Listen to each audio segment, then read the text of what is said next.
Let's go. Welcome to the Soul Fam Podcast, where we expand your personal universe. I'm Diana Marquetta, and in each episode, Soul Fam co-founder, co-creator Lexi Strummer-Solden and I interview the world's most rising and longtime experts in consciousness, spirituality, entertainment, healing, and science. From Earth's dimensions and dimensions way, way beyond. On the Soul Fam podcast, our frequencies are high and your heart chakras will open as these powerful voices of today share cutting-edge research, profound experiences, and valuable knowledge for your world in this out-of-this-world, thought-provoking, envelope-pushing interviews that could only take place right here on the Soul Fam podcast.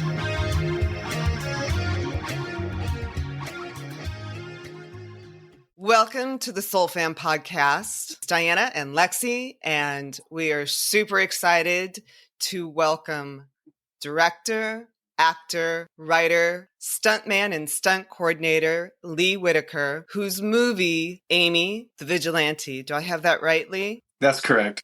Is now premiering on Tubi Network as an original, and it is a riveting, must-see movie for entertainment value, if nothing else, and for its deep message about sex trafficking and child sex trafficking in the United States. So, Lee, we welcome you here today. We're super excited. We've both seen this movie. I've seen it twice. Lexi has seen it once.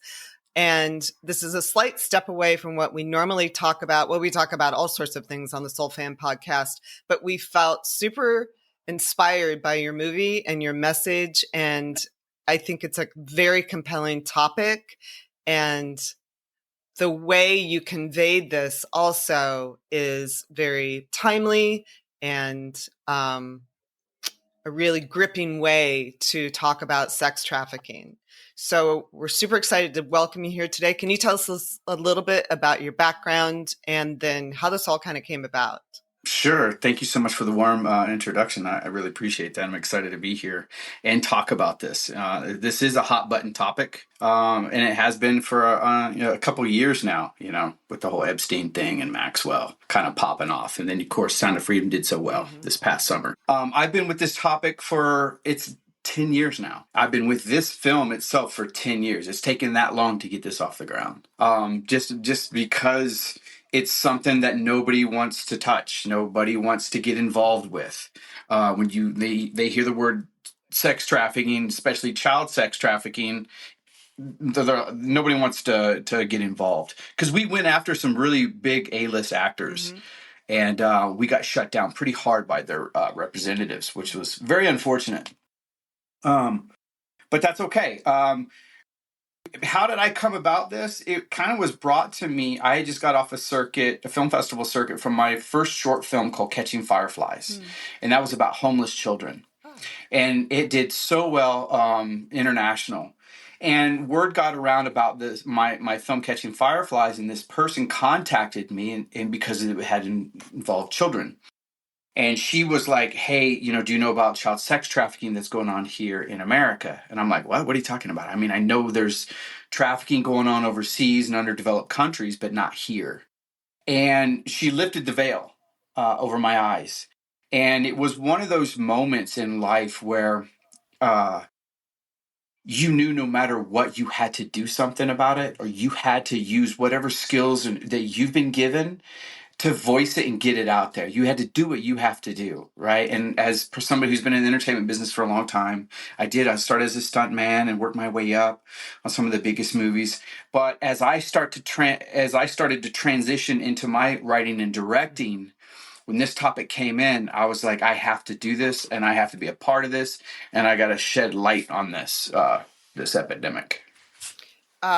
So tell me how she saw Catching Fireflies and then approached you about that. Is that how it worked? That is correct. That is correct. That's how it worked. Yeah. Was there one specific thing that she said, or was she part of an organization that just caught your heart, like just broke you and made you feel so strongly, obviously compelled to pursue this?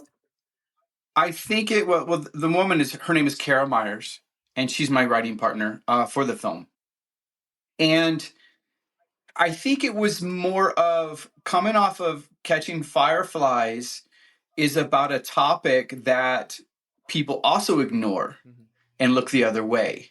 And when I did my research for Fireflies on the homeless community, unless you're directly affected by homelessness, most people don't care. They just turn their cheek and just keep walking. So when she was telling me this, I was already in that headspace and that heart space. So I was open. And so there wasn't one particular, story that she told me. It's just, I felt it in my core. Okay, that's it. I got to do something about it. Tell me more. How can I get involved? What do you want me to do? And she was like, I want to write a film about this. And I go, let's go. And that's when the journey began. And it was a hard journey. It's been, like I said, it's been a 10-year journey. So we've hit roadblock after roadblock after roadblock to the point where in 2018, I think it was the end of 2018, and I told my wife, I go, I'm super frustrated. Nobody wants to help. No investors want to help. No actors want to come on board. I go, I don't know what to do, but I feel like whether it's God's purpose or whatever it is in my soul, I have to do this, but I don't know what to do. And I'm blaming on her, my wife, because she said, let's go, do it. And I go, now, do you understand what you're saying? This is the golden rule of Hollywood. You don't put your own money and do your own film. You don't do that. So I broke that rule. And I was really grateful that she said yes. And that's when we did everything ourselves. Wow. It's our money. So if it fails, if it succeeds, whatever, it's all on us. And that truly, after we shot the film in 2019, guess what happened? COVID happened. So that's why we had to leave California. All our money was put into the film. So when a pandemic happened, there was no cushion. Right. And so, that drove us out of California, and we had to come to family and to rescue us and everything in Albuquerque. But I'm so glad I did it, no matter what. It's a beautiful film. It's gorgeous. And I was going to ask about your investors and if you could share what kind of budget it was, because the action sequences, of course, with your background as a stunt performer, but the action sequences are amazing.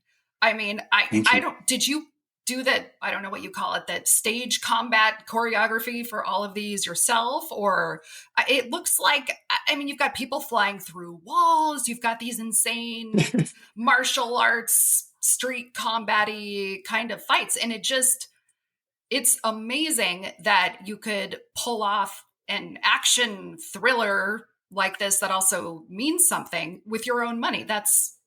It's amazing. I think it just has to go with my journey in the business, having the knowledge. I'm an action designer by day as well. So that stuff kind of came natural for me.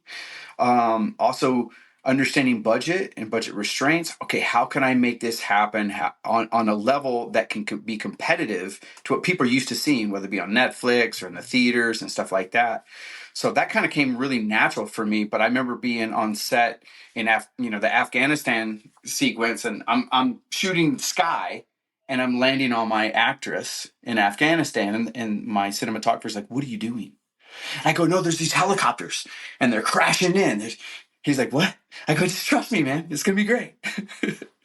So it's also that kind of creative imagination and how we can do it. But I didn't choreograph the fight. Some of my close friends that are fight choreographers that I work with all the time, they came on board to help me out and back me up within this.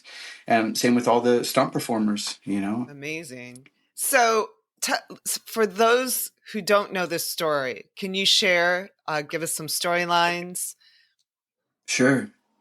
So basically, the film was called Aimee, and then when we got into the distribution side of it, they wanted to change the name to The Vigilante. So in the United States of America, it's called The Vigilante. So that's how you can go see it on Tubi and whatnot.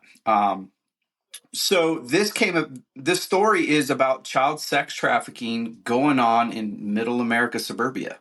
What's happening right now in our own backyards.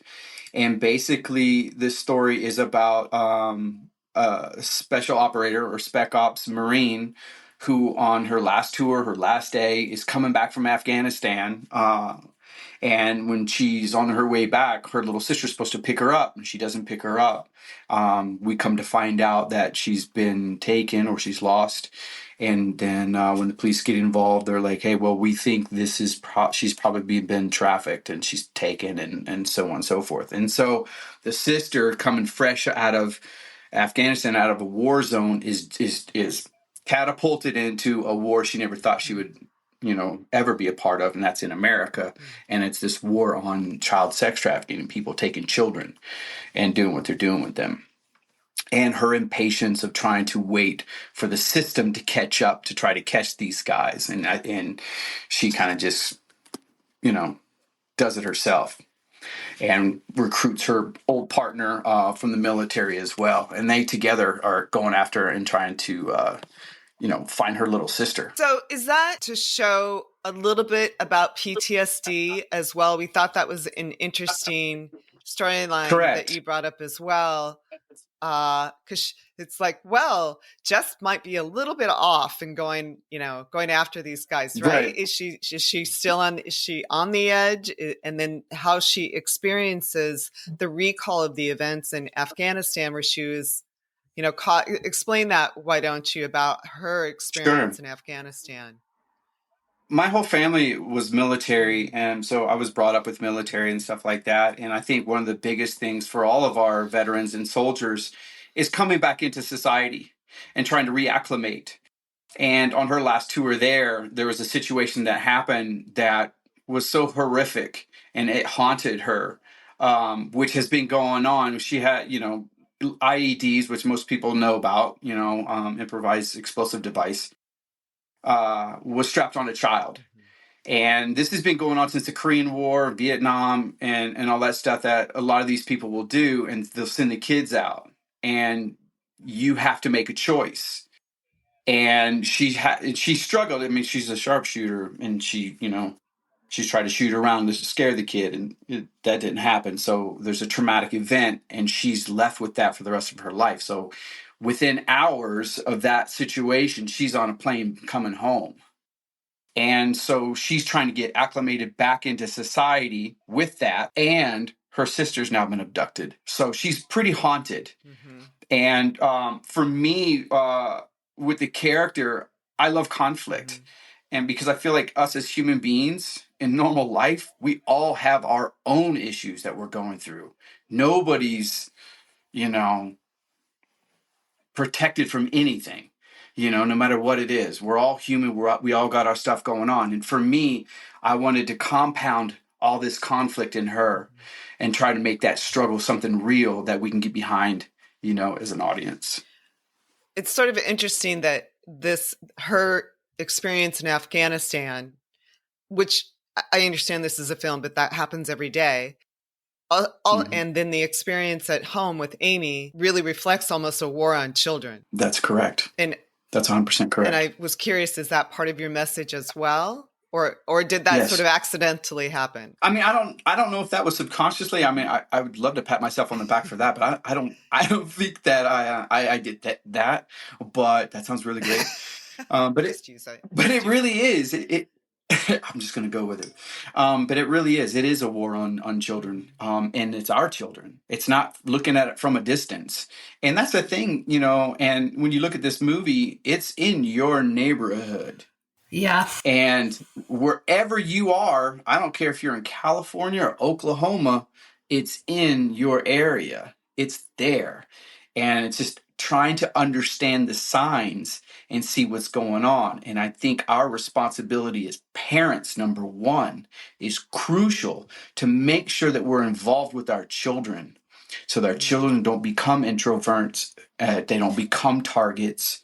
And I'm sure we can get into that a little bit later, but yeah. Did I answer that question? It's disturbing. Yeah, I mean, it's disturbing how, well, I appreciate that after seeing this film, you can't unsee what you saw. You can't Yeah. unsee that this is happening in middle class, upper Right. middle class neighborhoods, that the presentation is that of a family.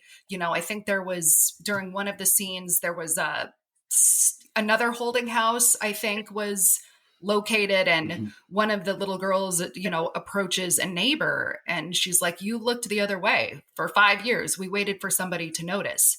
And the neighbor just said, Yeah. "I knew something was wrong in my gut. I just didn't know what. I'm so sorry." And that really, I think, put a pit in my stomach, and it should put a pit in anyone's stomach. It's true. And to give validation to the film and some context, when we researched everything, the film itself is about true stories from survivors that we have taken and woven in to make one cohesive story. So when we did all of our research on, we spoke with law enforcement from CIA to local sheriff department in California, FBI. Then we spoke with lawyers, the attorneys, so we could understand what the legislation meant and how important language within legislation was. And then on top of that, our NPOs like Saving Innocents out of California and Cece's Hope Center in Arizona were, from them, we got connected to survivors. And then we could speak to these survivors, and they're telling us all these stories. And it really lays you out the reality of what it is, and to see how these young girls and boys have come out of this and are stronger, but and resilient if they come out of the system. And that's the danger of it all and the reality of it all. So we made sure that everything that we did, we wanted to educate the audience without being preachy. Mm-hmm. We wanted to make it entertaining. And I think that was the hardest thing for me was, okay, I want to do a movie about the topic. But all movies that are on this topic, it's so dark and disturbing. Nobody wants to sit through this. Hmm. Nobody really wants to hear this, what's happening. Like the stories I know, you don't want to know. Mm-hmm. So how can I craft a story that's both entertaining, commercial, and get you the message? And I think that was our greatest task. So when you're watching this, this is all from true life events that's going on. And on top of that too, we're connected with ARC, which they actually go out and rescue kids. And Tina and Boz, they're pretty amazing human beings for doing what they do. They got 100% rescue rate too. Wow. Amazing. Yeah. So in the scene, there's talking specifically about Aimee. She does not appear to be the kind of teenager that would necessarily be, this is not going to sound right. She does not seem provocative. She does not seem promiscuous. She seems like a very innocent teenager caught up in being a ballerina and hanging out with her girlfriends, posting on the internet. And that in that sequence of scenes, we see very quickly her social profile and how the predators hone in on her particular social profile. Can you address that a little bit? Sure. There's two things on that. One within the story within the film, which was one kid got away and she looked a lot like that kid. But they did target her for a specific reason. They're not looking for necessarily the promiscuous child or whatever. They're looking for what they can't have.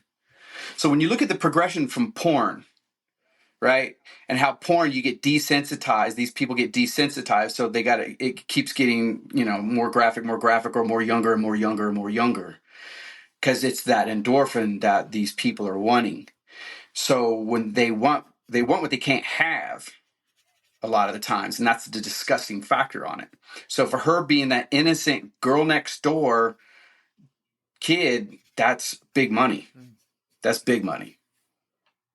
So you get that, as disgusting as that is? Well, as a parent, and I'm a parent to a boy child, a big boy child, but as a parent, that's terrifying. Yeah. Yeah. And that's the war that's going on right now. And let's talk about, like you said, the war on children. It is real. And that when people deny it or try to be like, oh, that doesn't really happen, you don't do our children a service by saying that. You need to educate yourself and help protect our children, all the children, whether it's your neighbors or whoever it is. If the car comes down that street and you don't recognize it, you need to perk up. Be aware of what's going on in your neighborhood, in your society, in your communities. Because it's happening. Here's how it looks in basic economics. A drug dealer's going to sell heroin or crack, whatever, on the street. He's going to make $80,000 a year. Okay, now when they sell that product is used and is gone. Now he's got 5 kids. Each kid, 6 days a week, sometimes 7 days a week, is doing 20 to 30 cycles. Okay, a day. That's a day. So we're taking $80,000 into $800,000. See that jump? So that's the war. And it's not just your normal drug dealer that's doing that. It's not just the old drug dealer selling crack that's going to switch over. You're also starting to look at organized crime getting involved. Mm-hmm. And that's starting to happen. And that's a big deal as well. Lexi, I want to back up a little, because before we started recording, we were talking about how our kids get involved in games and can you talk a little bit about that? I mean, I wanted to ask about Roblox specifically, because every kid that I know, including my own, they have a Roblox account. It's an online gaming platform. They can play all kinds of different games. They can find their friends and you know who they are because of their unique usernames. But sometimes, and I always ask my kids, what are you watching? What is that? Let me see that video. And then they will say, oh, I was just helping this person on Roblox. Well, is it one of your friends? No. Who was it? I don't know. Like, don't talk to that person. They could be a groomer. They could be this. They could be that. And they're like, but they just wanted my help. And I can see how it could be just territory for predators, because you've got these kids playing these online games.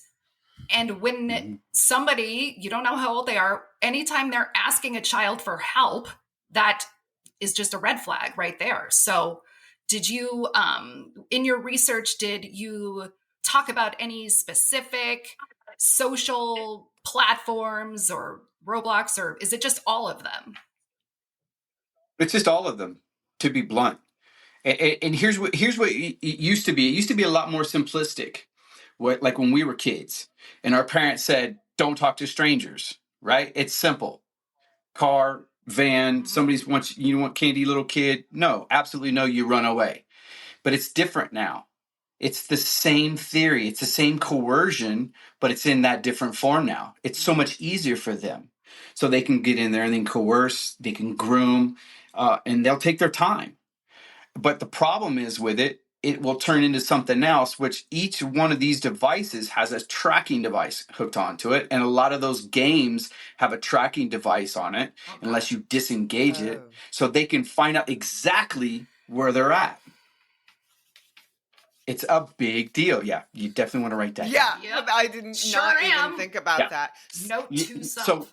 So I've been to so many conferences within this, and I remember there was one, I think it was Canyon Country in California. We went to one about cyber crime, cyber coercion within child sex trafficking. And this is exactly what they were talking about, because every single phone, it's got an IP address, it's got a tracker, it's got a locator. A lot of these games have those and they can pinpoint. And it's just one thing after the next. So you're just opening up every resource for these people. That's terrifying. Terrifying. Yeah. So, okay. So I'm not being a helicopter. I'm right to worry. This is real. It's not all in my head. I'm right to be overprotective. Okay. Got it. Thank you. Look, I think it's harder today to be that parent than it was when our parents were. Because a helicopter is a helicopter. But when you can't see in front of you that car that's coming down the street, or that guy's looking at your kid weird, you can see that. It's tangible. You can protect that. But when you can't be with your kid 24/7, and you got to give them some leeway to have fun and be a kid. But it's just a different field out there now. Interesting. It's scary. Very. So that brings me to one of the scenes in the movie where Aimee is with her girlfriend driving down the road. It's the car accident. So was she tracked? I mean, is it going to... Correct. So is she tracked through her social media so they knew exactly where she... It's terrifying. God, so... That's it. And again, Look, we know this is a film, but this happens. No, I mean, look, Lex, you have a cell phone. Diana, you have a cell phone. At any point in time, if you want to see where each other is, it's not that difficult. There's apps that help you find people right now. You can find your friend. Where's my friend? Oh, they're at the mall. Oh, they're over here. It's already inundated into our phones. Now I'll put darkness up front with motivation, so it's so hard as a parent to protect your kid. And that's why I think too, there are certain kids that are falling more victim, but there's been so many different stories. It's just completely random these days. But, it was a few years ago, the girls and the boys that were introverts in school always had their head down, walking home from school, easy target. And basically what they would come in, they used to have these things called Romeo pimps, but now Romeo pimps are come in forms of girls now, not boys. So all of a sudden, an 18-year-old rolls up to a 13-year-old and go, hey, what's going on? Oh, nothing. Oh, you look a little sad. Hey, me and some friends are going to go have some ice cream right now. You want to come? Boom. Hey, and then when you're having ice cream, hey, we're going to go to this party Friday night. You want to come? We're just going to go hang out. It's just da-da-da-da-da. Next, do the math on this and how this is evolving. That's grooming right there. That's stage 1 grooming. Next thing you know, that's her job. So when you look at the film and you have that bottom bitch, it's in that other little girl that got taken out in the beginning. That's the one. That's the recruiter. She's 15 years old, 16 years old. It's easy to recruit. And that was Carmen, right? Carmen was the bottom bitch, so she runs the house. She runs the house. And it's interesting, too, because she wasn't one note. Her character, there were different layers to her character. She had to be really tough. She was treated really badly. And you get to see in some of her emotion. The actress who played Carmen was amazing. Mm-hmm. How she's still a real person in there. She's not just this villain. She's not just this, one note evil groomer. She was a real person who is now in this world. And, it's unfortunate. That's it. That's exactly it. She was probably that little girl. Mm. Yeah. And she got groomed. She got taken in and her life changed. She had dreams too. Right. And that's why, when California changed the law from child prostitution to rape, because let's just say what it is. It's all about language, because it was only a couple of years ago that was changed. It was called child prostitution. Now you tell me a single child that wants to grow up and be a prostitute. No. They want to be a dancer or whatever they want to be, And so that's why legislation is so important and the language we use is so important. So that, because the guys were getting caught and getting off. Mm-hmm. They're getting sent free. Well, it's child prostitution, man. Why is it my fault? Slap on the wrist. So... In the writing of the film, also, we want to be sure we point this out. And again, we're going to encourage everyone to watch it. But in the writing, it's very granular. Each character seems very complex in their own ways, and it's very granular. But specifically, Jess, the lead character, seems very empowered. And I think Lexi and I both noticed that. We didn't feel victimized by this necessarily. And sometimes you see things that are on the dark side a little bit, or very on the dark side. Mm-hmm. And there's either a sort of a desire to focus on a male heroine, but in your film, really Jess and Aimee are the heroines in this film. Number one, that comes from an amazing mother. Let's just call it what it is.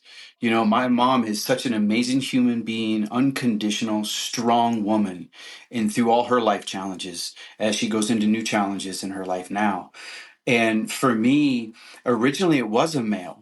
It was a brother. So it was a brother before. And I kept calling Kara. This was after year 4 in the script because it took a while to get the script there because it's so dark. And I said, something's wrong. Something's off. Something is not working. But everything was working technically. And I pulled up in my driveway and then it was like a light bulb. And that's when I knew it had to be a sister because the dynamic is different. The physical anatomy alone is different sexually, right? So for a brother is one thing to be pissed off and angry. I'm going to go save the day. Well, we've done those movies, right? For me, it was like I wanted to shift all my ideas into more a female protagonist because I think strong women are incredibly amazing, like my mom. So for me, but I had to beat her up. Yeah. You know what I mean? Because she had all that conflict. But I felt like by losing her parents, you know, she's already been through enough. Going through the military, it was the first time the military ever let women into special operators. So that was legit in the Marines. So that was a first. So she got into that. She was top of her class. And then to come back and then just be weighted down with all of this. And then to find out her little sister has been taken. And if she doesn't find her in time, she knows what that means and what's going to happen. And so I think that hauntedness of rape from a woman or of a woman and your little sister, and you're this Marine badass, and you know you can't do anything because you can't find her because you don't have the tools to do it. That's incredibly hopeless, helpless, vulnerable place to be, to overcome. And then you just see all that compound emotion within her. But at the same time, too, Aimee herself is an incredibly strong young woman or young kid. But that's also because she had a great childhood as far as like when her parents were alive. She had a good mom. She had a great dad. It's important. She's got really good grandparents. Having that support of family is very important. Whether you're divorced or not, doesn't matter. Just be a good parent and show your kid love so that they can have strength going into society.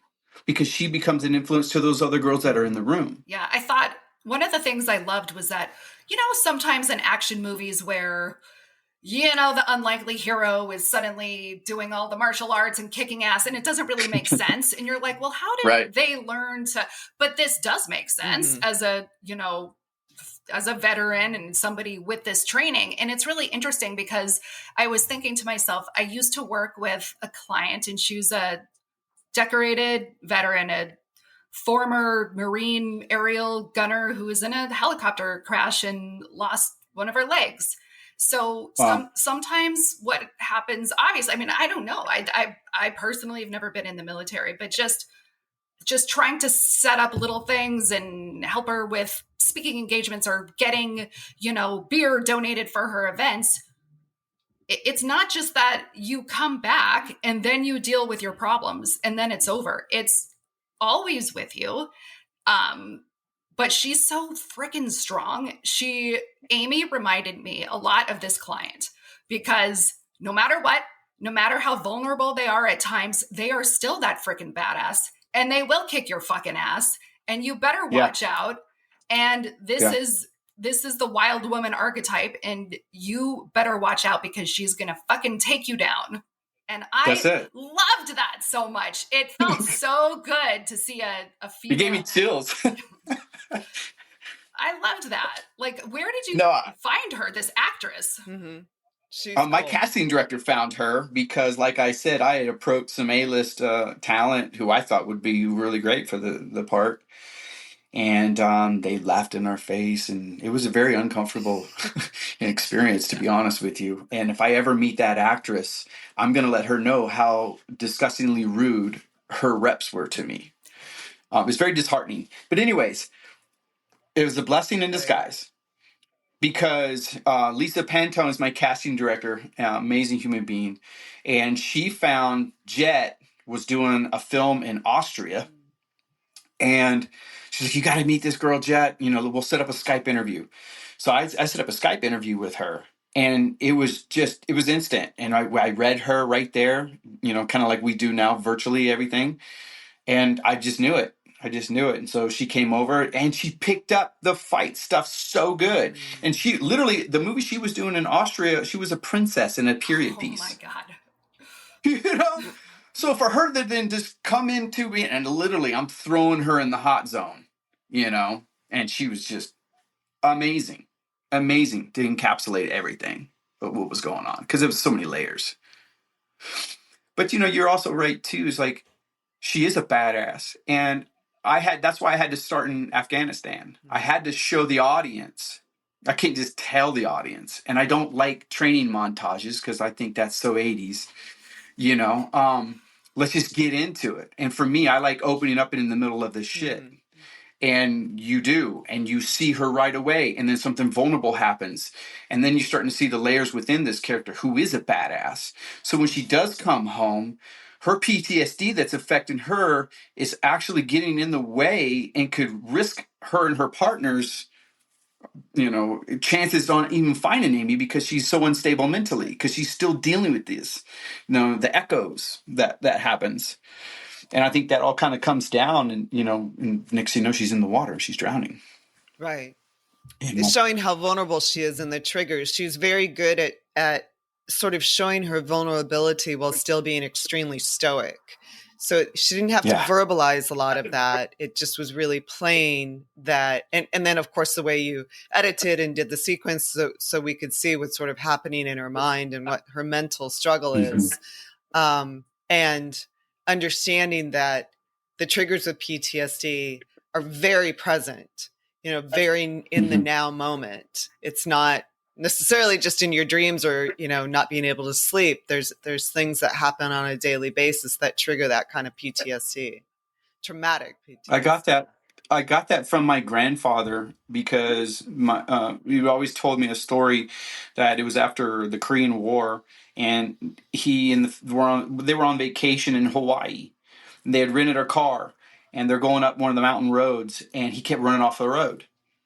And my grandmother said to him, "What are you doing?" And he goes, "I'm so sorry. I'm so sorry. I keep thinking there's going to be a kid come out, and I gotta get out of the way." So that PTSD was still there. Wow. It was still, it's not in the back of the head. It's in the front, almost to where you're hallucinating and seeing that in front of you. So that's the real struggle that all these soldiers go through when they come home, when they're in that shit, you know? That's something I didn't know about PTSD. Not that I know a lot, but I'd known that this is something that affects a lot of people, especially veterans when they come back. But I always thought it was just, you know, triggered by audio for some reason, hearing a loud noise, and then you're back in maybe some sort of really tough situation, and then it's over. I didn't really know that just it could happen randomly at any time. And I think for Jess, it's happening at the worst times, like when she's fighting these awful people trying to save the life of her sister, and all of a sudden, you know, she's back in Afghanistan and there's no fighting going on. She's just in an empty town, and it's terrifying. It's terrifying. It was so terrifying because, like, and you could see the pain on her face, like, no, I'm so close, like this can't be happening now. And that taught me something about PTSD. Like you had mentioned, a visual hallucination. I didn't know that could happen, and it sounds terrifying. You nailed it, Lexi, and you got it. And that just means a lot to me that you understood exactly what I was trying to convey. It's really important. A smell can trigger it. A flash of light. The environment can trigger it. If you're geared up, she's geared up going in. That can trigger it because I got that same rush that I had last week when I was over in Afghanistan. I got that same rush going on, and then now I'm hearing stuff, you know. And so it's so complex and so compounding, you know. It's hard. And you're right. I mean, to be all of a sudden so close, seeing her sister, and then whoop, gone, empty town. And that just breaks her. And almost got her killed. Right. And her partner. Exactly. We love the partner, by the way. We love David. Is that correct? Dan, excuse me. He's so well, yeah, he's one of my favorite characters. He's so nice. He's so well-mannered. He's such a sweetheart. He is. I love that character. Low-key ways. We're like, cool. He's very cool. Yeah. You deal with a lot of mental issues throughout this film. You know, as we're talking, it's interesting and sort of amazing how many mental issues come up throughout this conversation and within the context of each character in each sort of situation, whether it's the Afghani war, child sex trafficking, sort of some mental issues that pedophiles deal with, and sex traffickers deal with, you know, as far as like trying to get that high for things that they can't have. So it's just, it's really compelling. I don't know that you intended to deal with such deep, dark, interesting, complex sort of issues, but you really raise a lot of awareness on all those levels. Well, I've kind of been known to not steer away or shy away from the tough topics, you know, and for somebody who's really just starting their career in directing and writing, I don't care what other people say. I'm going to do what feels right, you know, and I do have a social awareness heart. So it just kind of is in there. And these things are, when I just did so much research and talked to these survivors, the stories that they would tell me, like the little girls in the room, she's like, I just want to graduate. I want to get married and I want to have kids. And that's them coping with that mental illness that they're already building the protection of wall of what they go through out there. And then they come back to sleep and they're still dreaming about having a real life and getting out of here and having kids of their own and all that stuff. And you're just like broken. Like, and this is all true. These are all real words that I heard from these girls. You know, like I'll never forget the one girl. She was just like, the first time is the worst. And then you just simply go numb. And that's that little girl that says it in the movie as well. And you're just like, holy cow, how am I going to make it through this? So that came from from a victim. Yep.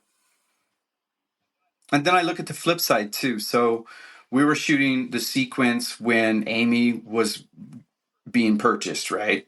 And she was about to experience what she was going to experience by a John. So that actor, his name is Michael, that came in there, right?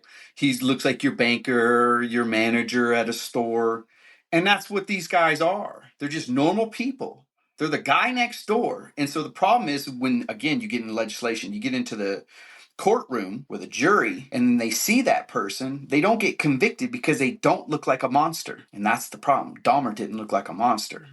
He is a monster. So these are monsters. So if you rape a child, in my book, you're defective. So you got some serious mental work you need to work on if you're going to be existing in society. Like you say, the layers of mental illness. Okay, because you don't do that. But anyway, so Michael was in Catching Fireflies and played an amazing role. Such an amazing human being. We shot that scene, or we were shooting that scene, and he's not doing well. And I walk up to him, I'm like, are you okay? His chin starts to vibrate. And I'm like, let's go. We walk off set and down the hall because he was starting to really lose it emotionally. He goes, I'm so sorry, but she looks like my daughter.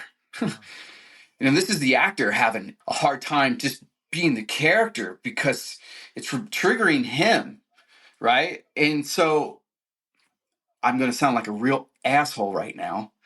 But I was taught this from Tina Boz. I said, you stow that shit right now. We don't have time for this. And I don't mean time as in we're shooting. I go, this is happening right now. And it's our responsibility to be strong, to tell this story for all the little kids and all the little girls and little boys that are survivors or going through this. We owe it to them to be strong. So I need you to put your big boy pants on and let's get in there and let's do our job. And then tonight when you go home, let's hug and then you can go let it all out. Because I did it many a times. I say that because when I did the short film Aimee, which was a proof of concept, I'm at the monitor looking at all these kids. And I had to go in there and I had to make them cry. That's hard on me as a director, as a man, you know, and I gotta pull this out of them and I'm breaking these kids. And I said cut and I came in there, oh, good job, good job. I had to walk out the door, down the street, sit on the curb, and I'm bawling. When I told this story to Tina Boz, who is one of the real life rescuers, she went off on me so hard. She goes, what are you doing? You don't have time for that. They don't have time for that. You're going to do that? You go home and do that, okay? Because these little kids are going through hell right now, and it's up to us to be strong for them. Do our job for them so that we can rescue them, so that we can make a difference. And I'll never forget that. I'll never forget that. It's kind of like stuntmen. When we're on set, we get hit really hard. I mean, you can't even see straight, right? And you don't cry. You don't do that, no matter how bad. If you go back to your trailer or at the end of the day, you go cry, but you don't do it in front of other people. It's that kind of hard, same kind of love. But again, it's just such a dark, huge, heavy topic emotionally. That's like the responsibility of storytellers in general is to put your own stuff aside while also tapping into it to shed light on these real stories and, in your case, elevate the stories of survivors. Yeah. Well said. You're absolutely right. It's our job, but it doesn't make it easy because we all are human, and we're also in an emotional topic. So our hearts are already vulnerable, all of ours. So it's a challenge for sure, you know. So let's talk just a little bit about the numbers behind child sex trafficking, at least in the U.S., and it may be international. I mean, obviously it happens internationally as well. I don't know about those numbers, but can you just run some numbers by us, share a little bit about that at the moment? Because it changes so rapidly. When you look at the beginning of the film, when that film starts, it's going to give you those numbers. And you're going to see those, and we're talking like hundreds of thousands of kids. We're talking a multi-billion-dollar a year industry that's going on. These numbers change quarterly. So, it's astronomical, and how fast in the past 5 years it's jumped. And like I say, that goes back to organized crime. You got the stuff that's happening with the border. That's not, everybody's trying to play that as a big topic. Yes, it is a big topic, but not as big as what's already been here, what's already going on in every town. And it's in every town, every city. You've given us a lot of time today, and I love talking about I am so pleased and happy that you grappled with this issue and really are bringing some incredibly important elements of our society today to light. And that even if it's only one girl or boy who's careful about their social media or becomes aware about this, I mean, you've more than done your job. But how entertaining this film is, I mean, and how exciting it is and how compelling it is, it's so worth our time to see. And its production value, we have to say, is super high. So what message is it that you want as a director and writer to leave behind for your audience?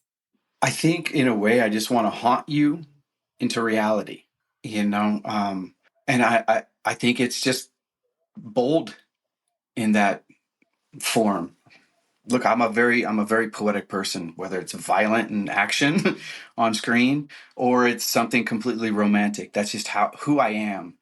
Making this film was a massive challenge because of its topic, and how do I make something so dark and disturbing, entertaining, and not make it too commercial like the movie Taken, so that I'm still affecting. Because if I don't haunt you with the reality of what's going on, I didn't do my job. And the idea is, like you said, if I can just save one kid, man, if I can just save one kid, I did my job and I can sleep better at night, So that's always been my goal. And I think if it does, especially the people who are parents, haunts you, then maybe you're going to think a little bit different about the game or your phone, or you're going to do a little bit more research. How can I disable this tracking thing on my phone? Hey, I know you're tired from work and your kids in their room doing whatever they're doing. Hop in there, talk to them. Get connected with your kids, man. Stay connected with your kids. Know their friends. Know everything that's going on in their life. Try your best not to be a helicopter, but, it's still your responsibility, because you don't want to all of a sudden be like, well, Where's Johnny? Where's Emily? You know, why aren't they home right now? I don't want to hear any more statistics on the matter, you know? So, and the other thing too is like, I really feel like we need to punish these people a lot more severe. That's the key. It's like commodity. These are reusable commodities. Stop the want of the commodity. Shut it down. We got to do that. We got to, whether it's through mental health or whatever, to help through mental health, so that these people aren't having whatever they're having in their life, that they feel vulnerable, that they need to outreach and do this because of however they feel inside. I don't know what that is. I'm not that person, but I know it's there, and there's a root cause in that. A lot of it's mental illness, because I don't know one person that wants to just, hey, all of a sudden wake up and I want to rape some little kid. That has to drive from something where they've been broken or they've been abused. So that's something that they haven't dealt with. So I think that's really important too. I feel like the United States has become a really good place when it comes to mental health. People are very more accepting to it. And I think that's very important. The conversation's out there. We need to keep having this conversation so we can protect our kids and protect us too from mass shootings, Can I ask a film nerd question really fast? Just because I was yeah, curious. I love those. Okay. Yeah, give me. Okay. Who are some of your influences? Because again, I'm trying to wrap my head around, I don't know, John Woo looking action sequences with your own money. How do you do that? Who are some of your influences? We'd love to know. Look at you with the John Woo. I haven't heard that name in a long time. I used to love John Woo and Face Off and all that stuff that he used to do. I'd say him for sure, but I'm a big James Cameron fan, Darren Aronofsky fan, Nolan fan. I absolutely love Guillermo del Toro beyond belief. I think that man is so poetic with the films that he makes, like Pan's Labyrinth. That's one of my all-time favorite films. It's so amazing. Yeah, I mean, there's a little bit of Mel Gibson in me from Braveheart. When he directed Braveheart, that just was. There was two movies that rocked my world in my life. The first one was Braveheart. Shed only one tear in the theater. When I got home, when I got into my car and shut the door, I had to wait for 15 to 20 minutes because I was sobbing. So that hit me on a really personal level. And so did Titanic. I mean, that was probably got all of us, but I remember staying in the theater just bawling. Yeah. So those are some of my influences. Can I ask a follow-up question just for maybe some of the younger or just up-and-coming filmmakers? What advice would you give to somebody who's starting out with either writing or directing or wanting to tell important stories like the ones you're telling, and perhaps getting rejections or getting pushback, or perhaps they're not used to the extremely long development process that some of us may be used to? What words of encouragement would you give them? There was a movie that I watched that had a mantra, and it will forever be my mantra as well. And then I'll explain it. And that was the movie Galaxy Quest, which was this silly little comedy movie about like Star Trek. But their mantra was never give up, never surrender. And that has stayed with me because I still get rejected daily. The process is incredibly challenging and competitive.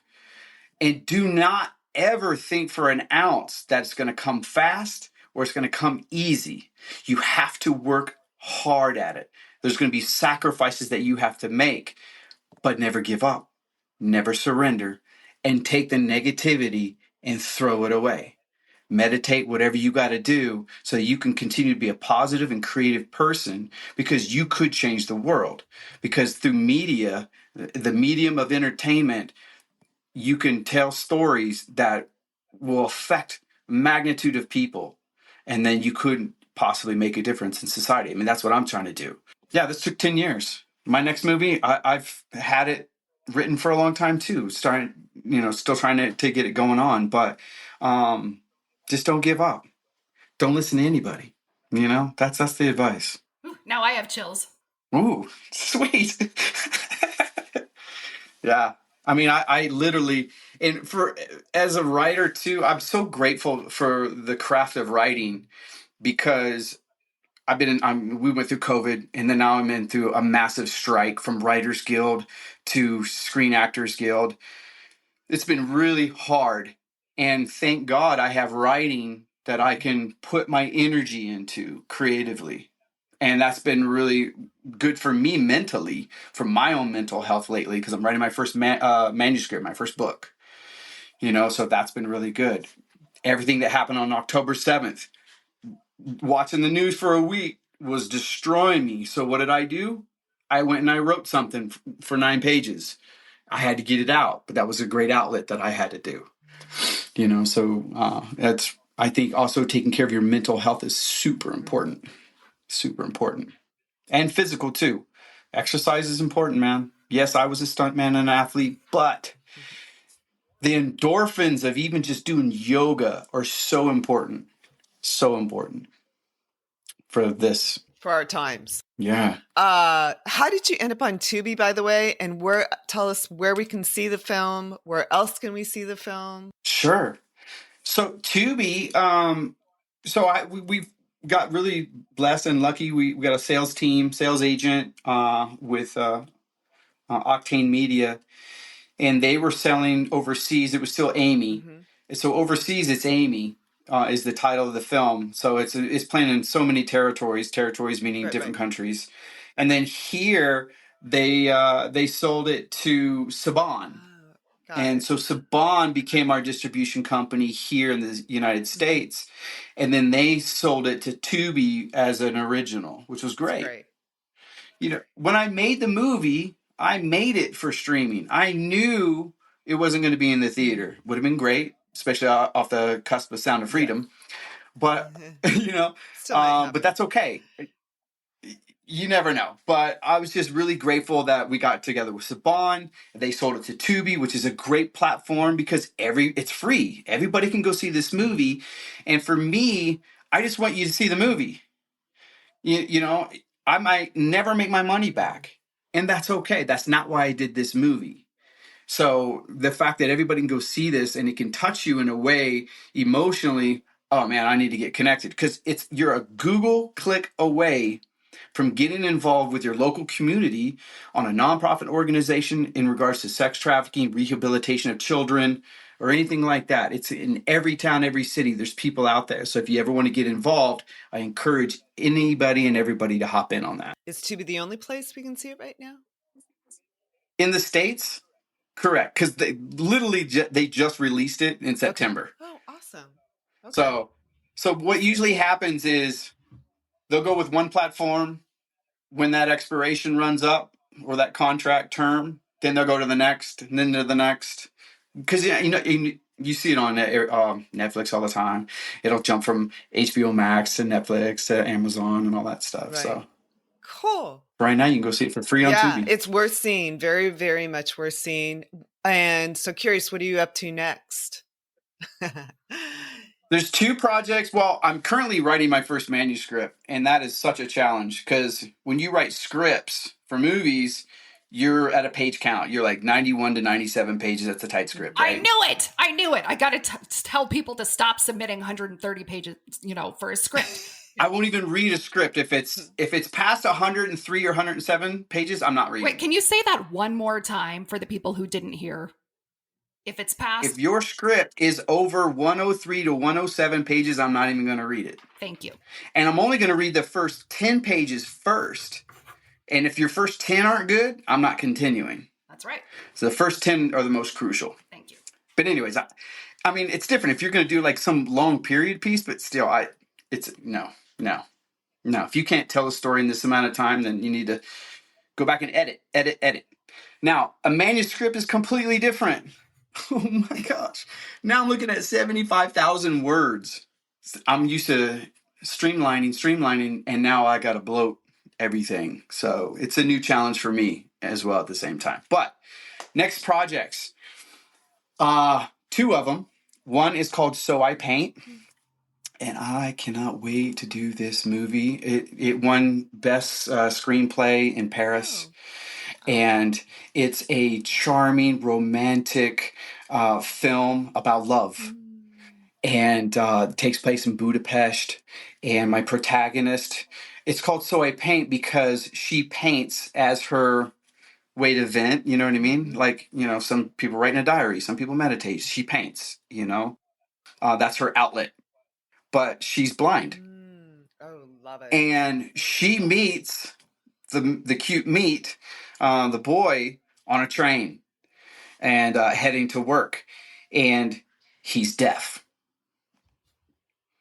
So it's this charming love story on how they're trying to navigate love, just like us all, that new love, as well as the other obvious obstacles they face in front of them.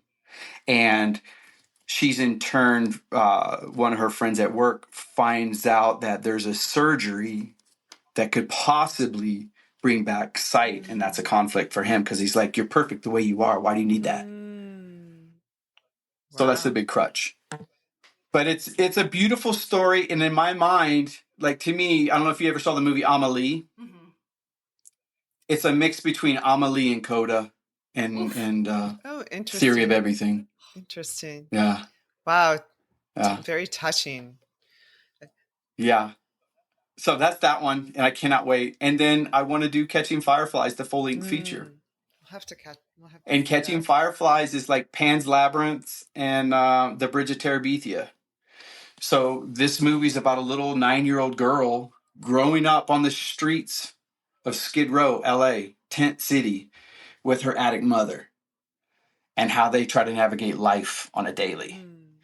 But I tell the story through her eyes, the little girl. So everything's completely magical and whimsical, and trash comes to life, and it's just so beautiful in its own right. So I can't wait to tell that story. Cool. We have to. Can we see that as a short film now? Yes, I can send you the link. Okay, that sounds great. Is it available? It's on. Actually, I think anybody can go on Vimeo.